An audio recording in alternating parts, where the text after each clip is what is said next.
నమస్తే, welcome to dot news. నేను అనుష.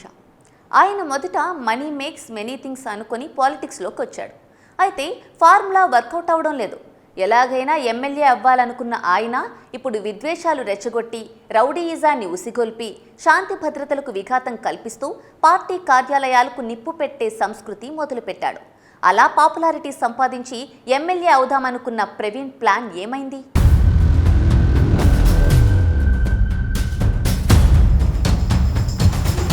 డబ్బులు పంచితే జనం వస్తారని, తన వెంటే తిరుగుతారని అనుకొని బొక్కబోర్లా పడ్డాడు గుంటూరు జిల్లా టీడీపీ అభ్యర్థి భాష్యం ప్రవీణ్. ఆ ప్లాన్ వర్కౌట్ అవ్వకపోవడంతో రౌడీ రాజకీయాలు మొదలుపెట్టాడు.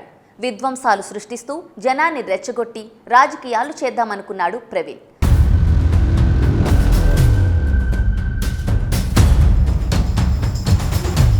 వాస్తవానికి ప్రవీణ్ రాంగ్ రూట్లో రాజకీయాల్లోకి ఎంట్రీ ఇచ్చాడు. రియల్ ఎస్టేట్ వ్యాపారం చేసి 100 కోట్ల రూపాయలు వెనకేసుకున్న తర్వాత రాజకీయాలపై మనసు పెంచుకున్నాడు. పట్టు వదలని విక్రమార్కుడిలా ప్రయత్నాలు మొదలుపెట్టాడు. లోకేష్కు దగ్గరై ఇవ్వాల్సింది ఇచ్చి మనసులో కోరిక బయటపెట్టాడు.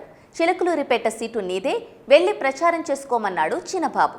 పేటకు వస్తే టీడీపీ నేత ప్రత్తిపాటి పుల్లారావు అడ్డం తిరిగాడు. దాంతో కథ మళ్లీ మొదటికొచ్చింది. అలాంటి పరిస్థితుల్లో మరోసారి ప్యాకేజ్ సమర్పించుకోవడంతో పెదకూరపాడు అభ్యర్థి అయ్యాడు ప్రవీణ్. డబ్బులు పుష్కలంగా ఉండటంతో పెదకూరపాడులో గెలవడం ఈజీ అని భావించాడు. అయితే రంగంలోకి దిగిన తర్వాత పెదకూరపాడు ప్రజలేమిటో ప్రవీణ్కు తెలిసొచ్చింది.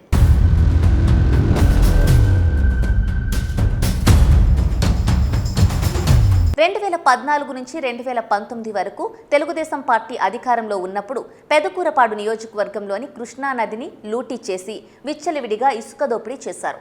మౌలిక వస్తువులు కూడా కల్పించకపోవడంతో జనం టీడీపీ నేతల దోపిడీకి బుద్ధి చెప్పారు.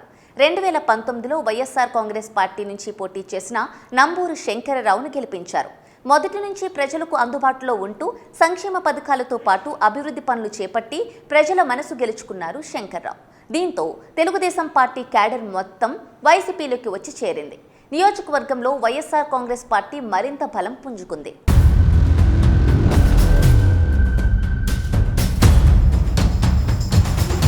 అయితే పెదకూరపాడు టీడీపీ అభ్యర్థిగా వచ్చిన ప్రవీణ్ డబ్బులతో జనాన్ని తన వైపు తిప్పుకోవాలని ప్రయత్నించాడు.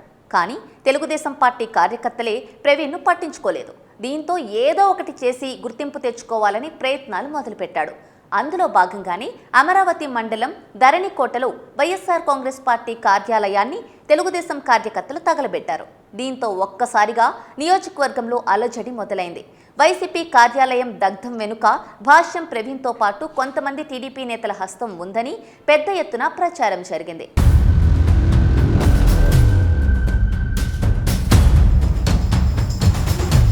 నియోజకవర్గంలో టీడీపీ ఇమేజ్ పూర్తిగా డ్యామేజ్ అయింది.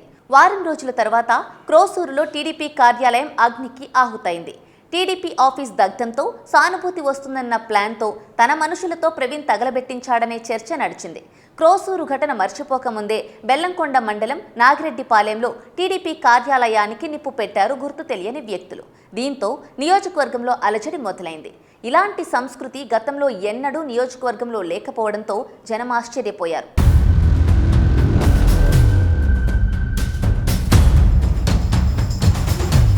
పార్టీ కార్యాలయాల్లో వరుసగా ఫైర్ యాక్సిడెంట్స్ తర్వాత పెదకూరపాడు నియోజకవర్గ ప్రజలకు పూర్తి క్లారిటీ వచ్చేసింది. భాష్యం ప్రవీణ్ ప్రచారానికి పెద్దగా స్పందన లేకపోవడం, పార్టీ క్యాడర్ కూడా దూరంగా ఉండటంతో రెచ్చగొట్టే పనులు చేసి సానుభూతి పొందాలని, ఇలాంటి కార్యక్రమాలు చేస్తున్నాడని ప్రజలందరికీ అర్థమైపోయింది. ప్రవీణ్ నియోజకవర్గంలో కాలు పెట్టినప్పటి నుంచి జరిగిన 3 ఘటనలపై ప్రజల్లో రకరకాల చర్చోపచర్చలు మొదలయ్యాయి. ప్రశాంతంగా ఉండే పెదకూరపాడులో ఉద్రిక్తతలు సృష్టించి లబ్ధి పొందాలని చూస్తున్న ప్రవీణ్ను దూరం పెట్టాలని జనం డిసైడ్ అయ్యారు. Please subscribe dot news.